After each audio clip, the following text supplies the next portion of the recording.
Imagine turning your back for just 30 seconds, and when you look again, your entire world has vanished. That's exactly what happened to Sarah and Michael Morrison on a sunny Saturday afternoon in June 1994. 2-year-old Alex Morrison was playing in Riverside Park in Springfield, Ohio. His blonde curls caught the sunlight as he toddled between the swings and his parents' picnic blanket. It was the kind of perfect family day that creates lifelong memories. Sarah was unpacking sandwiches, while Michael chased after their older daughter, Emma, who had run toward the duck pond. For 30 seconds, maybe less, both parents looked away from Alex. Sarah reached into the cooler for drinks. Michael called out to Emma to stay away from the water's edge. When they turned back, Alex's bright red shirt was nowhere to be seen. The initial search was frantic. Other families joined in, calling Alex's name through the park's wooded areas. Within minutes, police sirens pierced the afternoon air.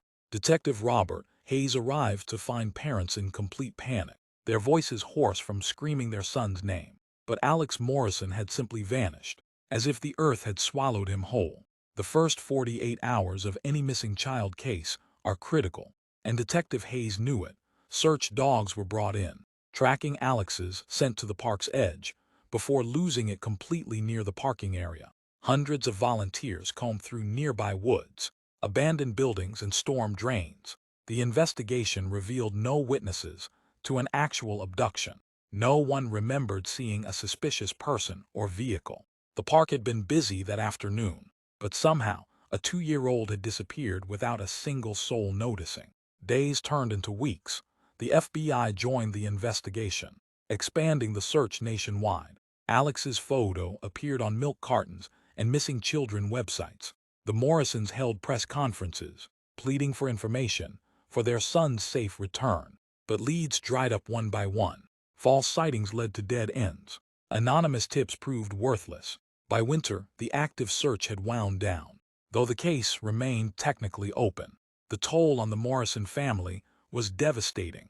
Sarah blamed herself for those 30 seconds of inattention. Michael threw himself into the search obsessively, following every lead, no matter how far-fetched. Their marriage began to crack under the weight of grief and guilt. Emma, only 7 at the time, watched her parents disappear into their own sorrow, even as they remained physically present. Years passed without answers. Detective Hayes retired in 2010, but he never stopped thinking about Alex Morrison. The case file lived on his home desk, worn thin from constant review. He had investigated hundreds of cases, but this one haunted him differently. A toddler doesn't just vanish into thin air. The case became local legend. Springfield residents would point out the park where that little boy disappeared. True crime documentaries featured Alex's story every few years, always asking the same unanswered questions. Sarah and Michael divorced in 2003, though they maintained contact, united by their shared loss and the slim hope that someday, somehow, they might learn what happened to their son. Emma grew up in the shadow of her missing brother. Family photos showed a smiling little girl next to an empty space where Alex should have been.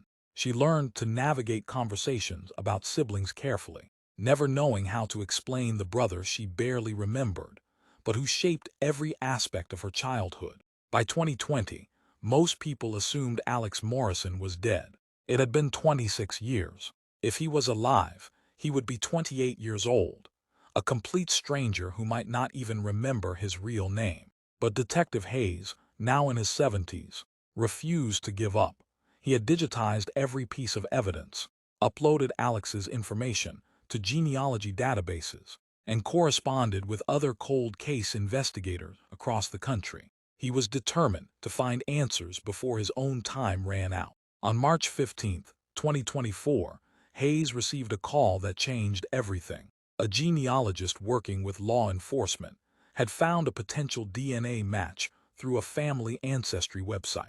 A man named Marcus Thompson had submitted a sample to learn about his family history, never suspecting he might be solving a 30-year-old mystery. Marcus Thompson lived quietly in Millbrook, Montana, working as a carpenter and living alone in a small cabin outside town. He had always known something felt different about his childhood. His Aunt Clara, who raised him, claimed his parents died in a car accident when he was very young.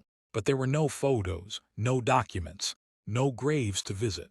Clara had always been evasive about his past, growing agitated whenever he asked questions. When Springfield police arrived at Marcus's door with Detective Hayes, the resemblance to the age-progressed photos of Alex Morrison was unmistakable.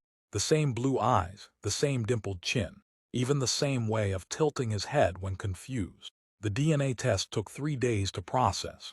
Those were the longest 3 days of Detective Hayes's career, and the most surreal of Marcus Thompson's life. Could he really be someone else entirely? Could his entire identity be a lie? When the results came back as a definitive match, Marcus Thompson learned he was actually Alex Morrison, the missing toddler from Springfield, Ohio.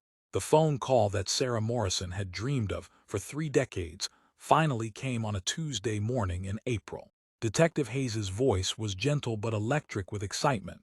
"Sarah, we found him, we found Alex, he's alive." The reunion took place at Springfield Police Department, chosen for its privacy and security. Sarah, now 58 and graying, sat across from a man who was undeniably her son, but also a complete stranger. Michael, remarried but still connected to his first family through their shared trauma, wept openly when he saw Alex for the first time in 30 years. Marcus, he still thought of himself as Marcus, was overwhelmed. These people were his parents, but they were also strangers claiming his life was a lie. He had no memory of being 2 years old, no recollection of the park or the red shirt or the frantic search that followed his disappearance. Emma, now 37 with children of her own, met the brother she had never stopped hoping to see again. But the reunion was bittersweet. They were siblings by blood but strangers by experience, separated by 3 decades of parallel lives, lived in different worlds.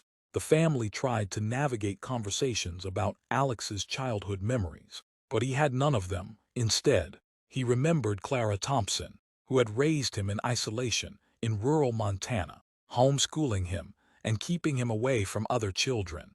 She had been kind but secretive, never allowing him to form close friendships or ask too many questions about his past. The investigation into Alex's kidnapping revealed a story more complex than anyone had imagined. Clara Thompson wasn't his aunt at all. She was a woman struggling with severe mental illness, who had lost her own child in infancy years before Alex's disappearance. On that Saturday in 1994, Clara had been visiting Springfield for a doctor's appointment. She saw Alex playing alone for those crucial 30 seconds and, in her disturbed state, convinced herself that he was her deceased son. Somehow returned to her, she picked him up and walked away, telling him they were going home to mommy. Clara had changed Alex's name to Marcus and created an elaborate backstory about his parents' death to explain why there were no other family members in their lives. She moved them to remote Montana, where she homeschooled him and avoided any situations that might expose their secret. For 30 years, Clara lived with the delusion that Marcus was her biological son. She wasn't deliberately cruel. She genuinely believed she was protecting him. She provided for him, taught him skills, and showed him affection. But she had stolen his identity and his family in the process. When police arrested Clara Thompson, now 72, and suffering from advanced dementia, she still insisted that Marcus was her son. She couldn't understand why they were taking him away from her again. The media attention was overwhelming. The Miracle in Montana story captivated the nation. Marcus Thompson, who was learning to answer to Alex Morrison, found himself thrust into a spotlight he never wanted. Reporters camped outside his cabin.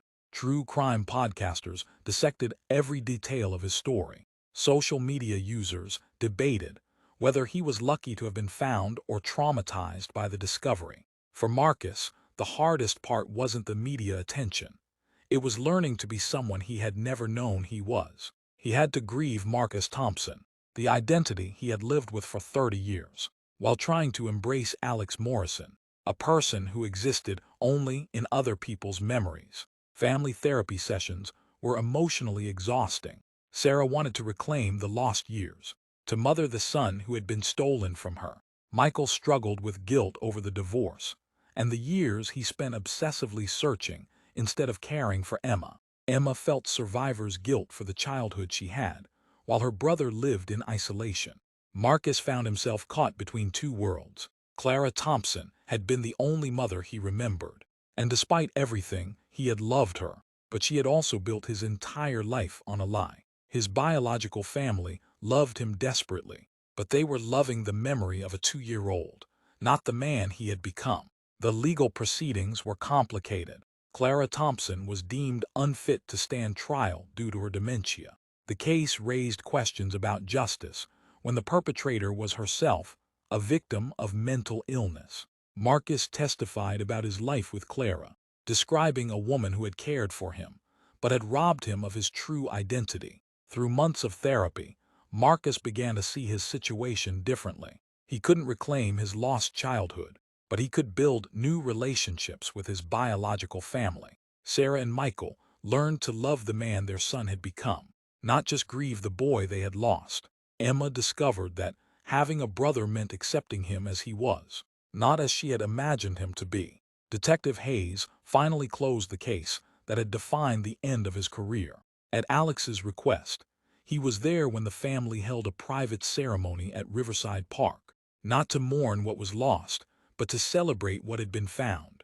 Today, Alex Morrison still goes by Marcus most of the time. He's learning to navigate relationships with his biological family, while honoring the complicated love he felt for Clara Thompson. He's writing a book about his experience, hoping to help other families dealing with long-term missing persons cases. The story of Alex Morrison reminds us that sometimes the most important discoveries happen when we least expect them, and that family can be both the people who raise us and the people we're meant to find. After 30 years of being lost, Alex Morrison finally came home, not to a place, but to the truth of who he really was.